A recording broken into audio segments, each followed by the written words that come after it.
अविश्वास प्रस्ताव के विरोध में अपनी बातों को रखने के लिए मैं अपनी पार्टी लोक जनशक्ति पार्टी रामविलास की तरफ से सर मैं खड़ा हुआ हूं। सर, इस सदन ने कई अविश्वास प्रस्ताव इससे पहले देखे, पर मुझे लगता है ये अपने में एक ऐसा अनोखा अविश्वास प्रस्ताव है जिसमें अविश्वास सरकार के प्रति कम बल्कि विश्वास बढ़ाना अपने इस नए गठबंधन के प्रति ज्यादा प्राथमिकता दी जा रही है। इन लोगों को इस बात को दर्शाना है कि किस तरीके से ये गठबंधन इनके साथ है, जिस गठबंधन को बनाने का ये लोग एक लंबे समय से ये लोग प्रयास कर रहे हैं। सर, ये अविश्वास प्रस्ताव पे चर्चा हो रही है। सर, यकीनन सरकार की उपलब्धियों को बताना भी जरूरी है, पर उससे पहले जिस उद्देश्य के साथ इस प्रस्ताव को यहाँ पर लाया गया है मणिपुर को लेकर, उस पर सर मैं जरूर अपनी बातों को यहाँ पर रखना चाहूंगा। सर, पिछले 3 दिन से बहस चल रही है और इन 3 दिनों में सर सिर्फ दोषारोपण ही किया गया है। सिर्फ यहाँ पर बातों को दोष लगा लगा कर बताया गया है, किसी ने भी यहाँ पर समाधान देने का प्रयास नहीं किया। सर, आरोप प्रत्यारोप की राजनीति में मणिपुर के लोग वहां बैठे सुनने का प्रयास कर रहे हैं कि हमारी बेहतरी के लिए आपने क्या किया। सर, कल गृह मंत्री जी ने इतनी खूबसूरती से तमाम पक्षों को रखा और इतनी विनम्रता से उन्होंने सारी बातों को रखा, पर उसके बावजूद सिर्फ दोषारोपण करना। सर, 90 के दशक में भी मणिपुर में इसी तरीके की परिस्थितियां थी। उस वक्त किसकी सरकार थी सर? क्या उस वक्त की सरकार ने मौजूदा सरकार को कोई इनपुट दिया? क्या उस वक्त के सरकार में बैठे लोगों ने कितनी बार इस सदन में चर्चा की? कितनी बार किन लोगों ने उस चर्चा का जवाब दिया? कल तमाम ये बातें आदरणीय गृह मंत्री जी ने रखी। सर, ये लोग गए थे मणिपुर, बहुत अच्छी बात है, जाना चाहिए ये, पर सर ये कलेक्टिव रिस्पॉन्सिबिलिटी होनी चाहिए, सेलेक्टिव रिस्पॉन्सिबिलिटी नहीं। सर, जो लोग मणिपुर गए थे यही लोग सर बिहार भी गए थे। बिहार में क्यों नहीं ये लोग गए दरभंगा?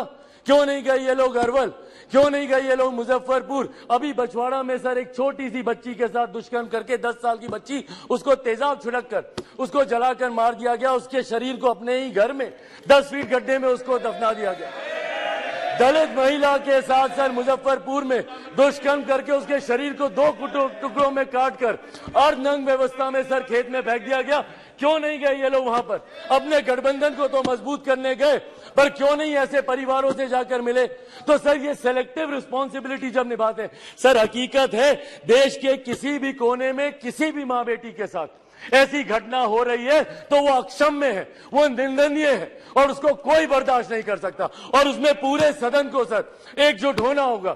कल गृह मंत्री जी ने जिस तरीके से अपील की, सर पूरे सदन को इसमें एकजुट होना होगा।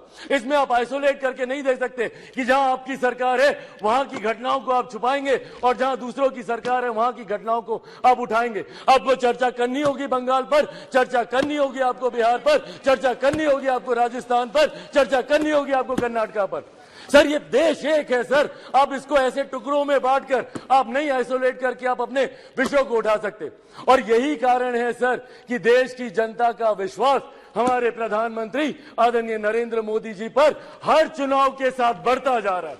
और वो दिन दूर नहीं सर, 2024 चुनाव सामने है सर, इसी में देख लीजिएगा 2014 से बड़ा जनादेश 18 में यही सारी बातें हो रही थी, यही सारी बातें 18 में की गई थी।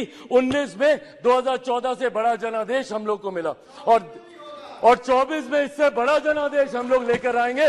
मैं बिहारी हूं सर, बिहार से कम मैं विश्वास दिलाता हूं 40 की 40 सीटें हमारा एनडीए गठबंधन जीत कर आएगा, इसमें कहीं कोई शंका नहीं है। मैं जमुई का प्रतिनिधित्व करता हूं सर, मेरे नेता मेरे पिता आदरणीय रामविलास पासवान जी की कर्म भूमि हाजीपुर रही है सर। बिहार के हर एक जिले में घुमाओ और वो मेरे विश्वास को बढ़ाता है। आज बिहार के युवा, देश भर के युवा सर देश को दुनिया की तीसरी सबसे बड़ी अर्थव्यवस्था बनते हुए देखना चाहते हैं। 2047 में हमारे देश को एक विकसित देश के तौर पर देखना चाहते हैं, और इस सपने को कोई पूरा कर सकता है तो वो सिर्फ और सिर्फ हमारे आज के प्रधानमंत्री आदरणीय नरेंद्र मोदी जी ही पूरा कर सकते हैं। इसीलिए सर मैं अपनी पार्टी की तरफ से जहां बिल्कुल हराएंगे नीतीश जी को वैसे भी बिहार की जनता नकार चुकी है। 2020 के परिणाम दिखाते हैं, तीसरे नंबर की पार्टी बन गए, आधे से ज्यादा प्रत्याशी उनके चुनाव हार गए। तो जिनको बिहार की जनता ने रिजेक्ट कर दिया, देश की जनता उनको कैसे अपनाएगी?